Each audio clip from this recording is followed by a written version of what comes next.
नमस्कार। नवजीवन के इस विशेष पॉडकास्ट में आपका स्वागत है। आज हम बात करेंगे दुनिया भर की टेक कंपनियों में हो रही बड़े पैमाने पर छटनियों की। दुनिया की बड़ी टेक्नोलॉजी कंपनियां अपने खाते खंगाल रही हैं और हिसाब किताब का गुणा भाग कर मौजूदा हालात और आने वाले वक्त की आहट के लिए खुद को तैयार करने में लगी हुई हैं। अभी कुछ महीने पहले तक जिन कंपनियों में मोटी तनख्वाह, बेशुमार लाभ और वक्त वक्त पर मिलने वाले मोटे कमीशन और बोनस के लिए दुनिया भर के टेक्नोलॉजी प्रोफेशनल लालायित रहते थे, अब वही कंपनियां भारी संख्या में लोगों को बाहर का रास्ता दिखा रही हैं। ताज़ा खबर आई है कि ऑनलाइन शॉपिंग और ओवर द टॉप यानी OTT कंटेंट मुहैया कराने वाली बड़ी कंपनी अमेजन करीब 11,000 कर्मचारियों को बाहर का रास्ता दिखाने वाली है। वैसे इसकी अभी आधिकारिक घोषणा नहीं हुई है। इससे पहले पिछले सप्ताह ही फेसबुक और व्हाट्सएप की मिल्कियत वाली मार्क जकरबर्ग की कंपनी मेटा ने हजारों कर्मचारियों को नौकरी से निकाल दिया। आईफोन और आईपैड जैसे महंगे गैजेट्स बनाने वाली कंपनी एप्पल ने हालांकि अभी तक कोई छटनी तो नहीं की है, लेकिन आमतौर पर वहां लगातार जारी रहने वाली भर्ती की रफ्तार धीमी हो गई है। मंगलवार को ही भारत में मेटा कंपनी से जुड़े व्हाट्सएप के इंडिया हेड अभिजीत बोस और मेटा के India public policy director Rajiv Aggarwal ने इस्तीफा दे दिया। माना जा रहा है कि इन दोनों बड़े अधिकारियों को इस्तीफा देने के लिए मजबूर किया गया। अमेजन की बात करें तो आखिर आमतौर पर फायदे में चलने वाली इस कंपनी में इतने बड़े पैमाने पर छटनी क्यों की जा रही है? अमेजन को तो टेक कंपनियों की फहरिस्त में हमेशा उस मुकाम पर रखा जाता रहा है जहां कर्मचारियों को एक सुनहरा और स्थायी भविष्य नजर आता है। एंड हॉलीडे सीजन के ठीक पहले हजारों लोगों को बाहर रास्ता दिखाने का फैसला इसलिए भी चौंकाता है क्योंकि आमतौर पर हॉलीडे सीजन को ई-कॉमर्स कंपनियों के लिए काफ़ी लाभदायक माना जाता है। पश्चिमी देशों में हॉलीडे सीजन को क्रिसमस से लेकर नए साल के आगाज़ तक का माना जाता है और इस दौरान बड़े पैमाने पर लोग खरीदारी आदि करते हैं।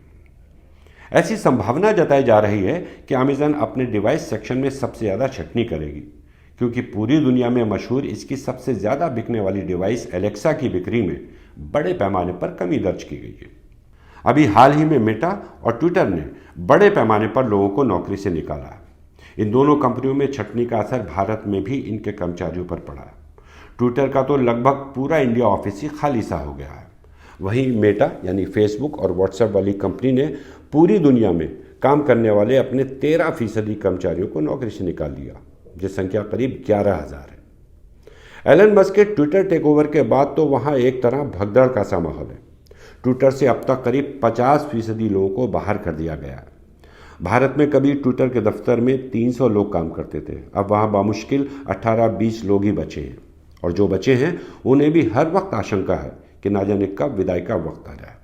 नेटफ्लिक्स, अल्फाबेट, इन जैसी कंपनियों में भी छटनी की आहट सुनाई दे रही है। तो क्या ऐसा मान लिया जाए कि बीते दशक या दशकों के दौरान कारोबार को बेतहाशा विस्तार कर लाखों लोगों को रोजगार देकर अरबों खरबों डॉलर की पूंजी वाली बनी इन बड़ी टेक कंपनियों में छटनी का दौर इशारा कर रहा है कि अच्छे दिन अब जाने वाले हैं? या फिर सीधे सीधे मान लिया जाए कि दुनिया के दरवाजे पर रुकी मंदी किसी भी वक्त अंदर दाखिल होकर विश्व अर्थव्यवस्था को ठहराने को आतुर है? एक और स्थिति है और वो ये है कि इन विशालकाय टेक कंपनियों में छटनी का कारक बन रही है। दरअसल दुनिया भर में टेक आधारित आवश्यकताओं की मांग में तेज कमी दर्ज की जा रही है। कोविड महामारी के दौरान जब दुनिया के तमाम देशों में लॉकडाउन के चलते लोग घरों में कैद थे, तो उन्होंने अपना ज़्यादातर समय ज़रूरत से ज़्यादा ऑनलाइन खरीदारी करने, सोशल मीडिया साइट्स पर पहले के मुकाबले कहीं अधिक समय बिताने, OTT पर पहले से कहीं ज़्यादा स्ट्रीमिंग कंटेंट देखने और ऑनलाइन गेम खेलने में बिताया। चूंकि टेक कंपनियों के यूजर्स की संख्या में ज़बरदस्त बढ़ोतरी हुई थी, तो उसे संभाले रखने के लिए इन कंपनियों ने बड़े पैमाने पर लोगों की भर्तियां भी की थी। महामारी की विदाई के बाद अब लोग दफ्तरों में लौट गए हैं, बाहरी दुनिया में फिर से आना जाना शुरू हो चुका है। लगभग हर प्लेटफॉर्म पर यूजर्स की मौजूदगी में ज़बरदस्त कमी आई है। जाहिर है इस सब का असर इन कंपनियों के कारोबार और रेवेन्यू पर पड़ रहा है। यूजर्स कम हुए हैं तो कंपनियों को इन्हें संभालने के लिए भी कम ही लोगों की ज़रूरत पड़ेगी। हालांकि पहले कंपनियों को लगा था कि महामारी के दौरान ऑनलाइन ज़िंदगी गुजारने की जो लत लोगों को लगी है वो बरकरार रहेगी, लेकिन ऐसा नहीं हुआ। और अब जब लोग इन कंपनियों से दूरी बना रहे हैं तो टेक कंपनियों के सामने छंटनी के अलावा दूसरा रास्ता है भी नहीं। ऑनलाइन कंपनियों से लोगों की दूरी का एक कारण और भी है, और वो है वैश्विक मंदी की आहट, या फिर इसे लेकर दुनिया भर में हो रही चर्चा जिसमें आशंकाएं अधिक हैं। ऐसे में लोगों में गैर ज़रूरी चीज़ों या उत्पादों को खरीदने की प्रवृत्ति में ज़बरदस्त कमी हुई है। तमाम बाज़ारों में लोग ऐसे उत्पाद या वस्तुएं खरीदने से बच रहे हैं जिनके बिना उनकी ज़िंदगी पर कोई ख़ास असर नहीं पड़ने वाला है।